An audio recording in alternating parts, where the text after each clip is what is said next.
Olá, vamos ao nosso evangelho deste domingo, 3 de maio.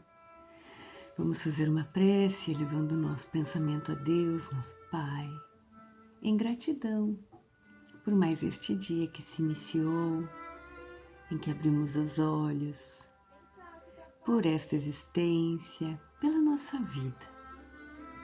Que seja um dia leve, que seja um dia útil com nossos familiares, com nossos amigos, até mesmo sozinhos, que possamos sentir a presença da espiritualidade amiga que está sempre conosco, o nosso anjo guardião, os espíritos protetores e também o nosso Mestre Jesus, ele que sempre com a sua palavra amiga e educadora está sempre à nossa frente, nosso modelo querido, irmão.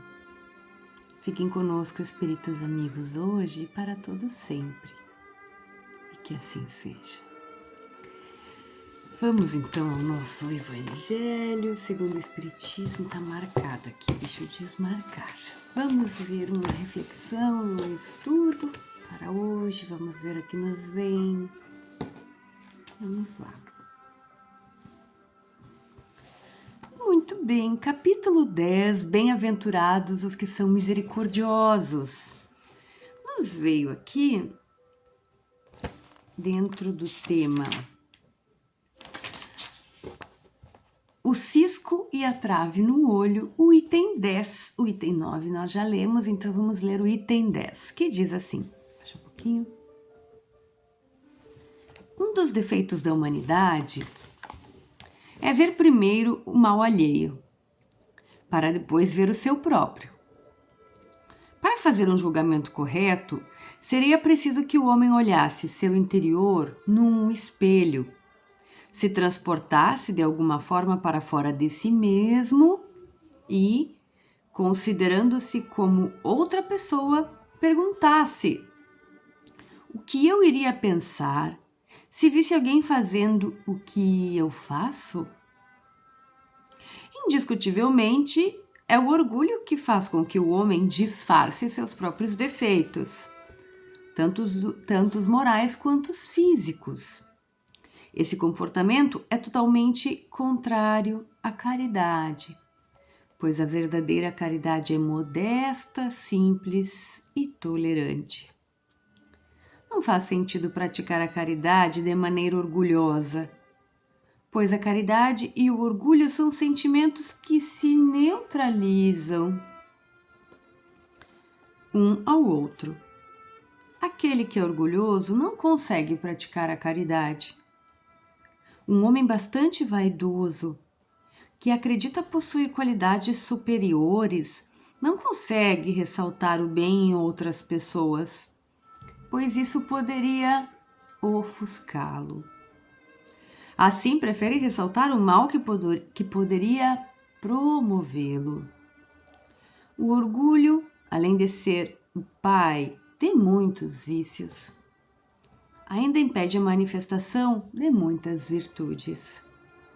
Ele, o orgulho, é a razão de quase todas as más ações do homem.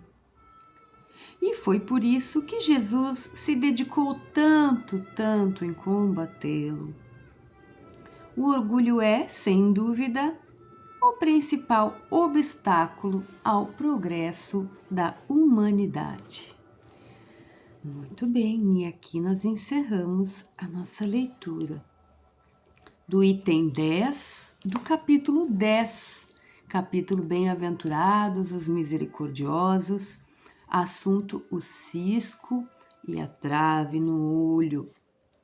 E a frase que termina é a seguinte: o orgulho é, sem dúvida, o principal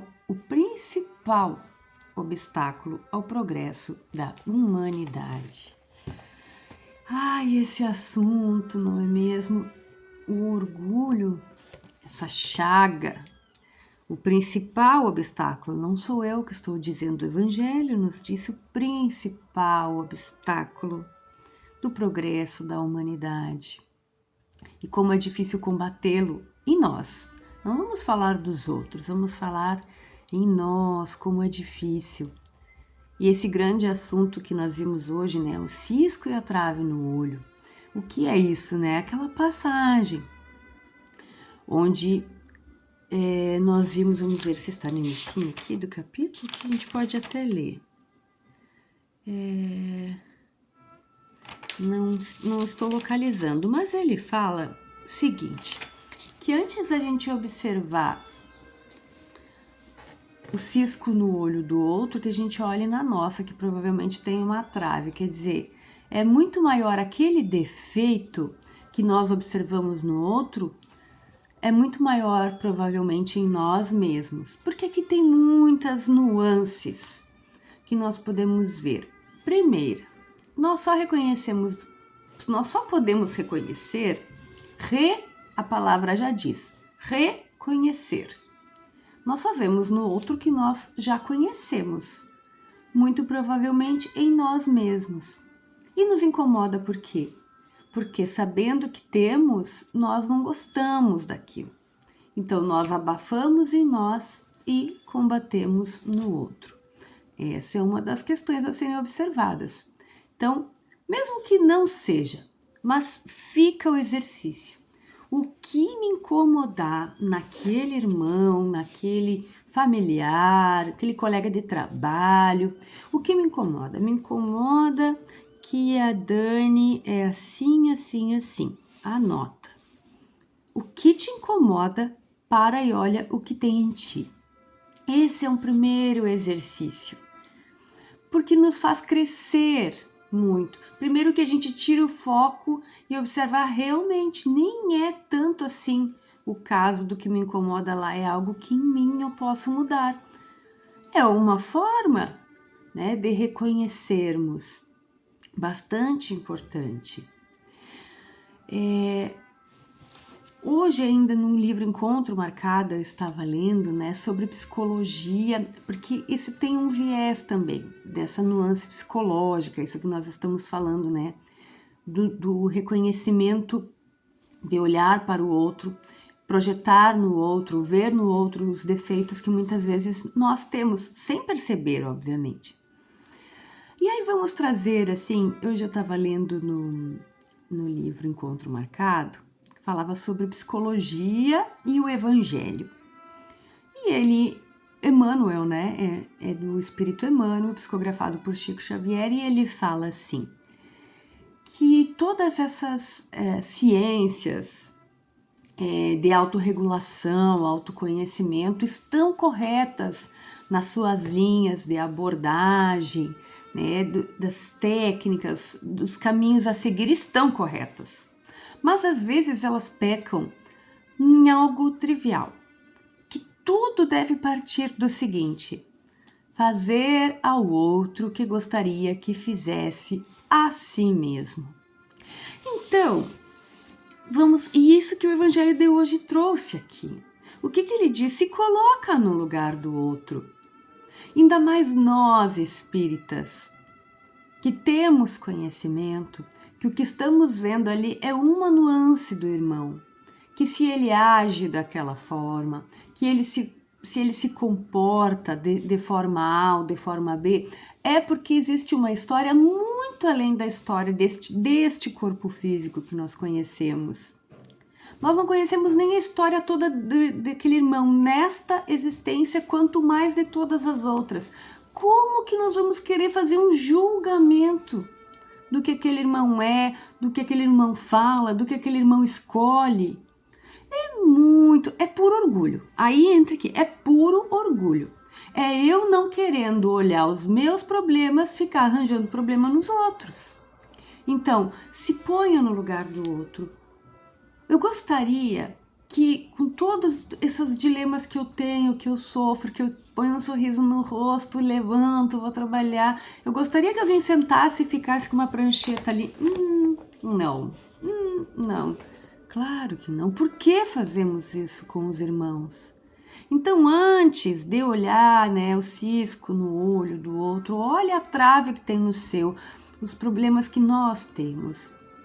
Por quê? Julgar é orgulho.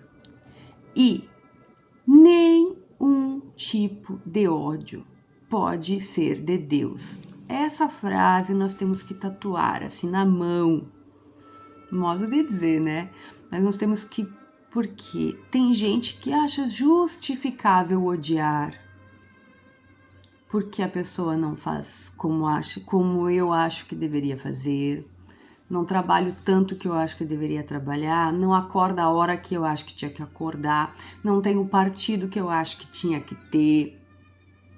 Aí nós simplesmente pegamos a vida, olhamos, não, isso aqui não fez como eu não gosto, não presta. É orgulho. Nenhum tipo de ódio pode vir de Deus. Então, se você está escolhendo odiar alguém, você já sabe de que lado você está. E ponto final. Quer dizer com isso que nunca vamos ter maus pensamentos? Não. Quer dizer com isso que depois de ler esse trecho do Evangelho, nós já sabemos que se continuarmos mantendo pensamentos, a escolha é nossa. De que lado estamos? É forte, é difícil, mas é possível. E depois que nos libertarmos, ficaremos tão melhores e um pouquinho mais perto do Pai. Vamos ao nosso livro dos Espíritos? Vamos lá? Vamos ver então. Estamos no capítulo 3, na primeira parte do livro dos Espíritos, o capítulo 3, que vai para a pergunta 53A. Allan Kardec vai perguntar o seguinte: essas diferenças têm como resultado espécies distintas? Estamos falando da diversidade das raças humanas. Então, essas diferenças têm como resultado espécies distintas? E eles vão falar: certamente que não. Todos são da mesma família. Por acaso, as múltiplas variedades de um mesmo fruto impedem que ela permaneça a uma mesma espécie? Muito bem. Kardec vem construindo um conhecimento aqui. Então, é claro que a pergunta isolada pode nos parecer sem sentido.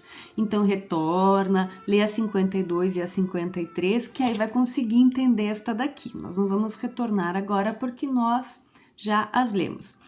Então, o que ele vai perguntar? As diferenças entre as raças formam novas espécies, né? Raças que vão se misturar vão formar novas espécies? Não, não vão formar novas espécies, vão formar variedades, né? É isso que estão falando. Por acaso, frutas diferentes deixam de ser frutas porque são diferentes? Não, não deixam. É simples assim.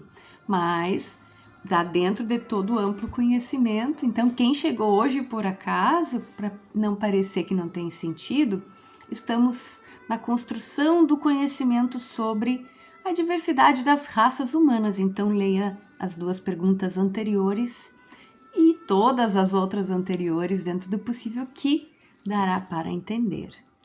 Muito bem, então vamos encerrar. Vamos encerrar agradecendo a Deus a oportunidade bendita da vida e de mais este dia. Gratidão, Jesus, por tanto ensinamento, espíritos amigos que tanto fazem para nos instruir, para nos auxiliar a seguir o bom caminho, para que a nossa evolução seja mais rápida, com menos enganos, vamos colocar assim, porque não temos pressa, queremos aprender e ser bons, como é o nosso Pai perfeito. Fiquem conosco, espíritos amigos, a nos ajudar nesta caminhada, hoje e para todo sempre. E que assim seja. Tchau, tchau.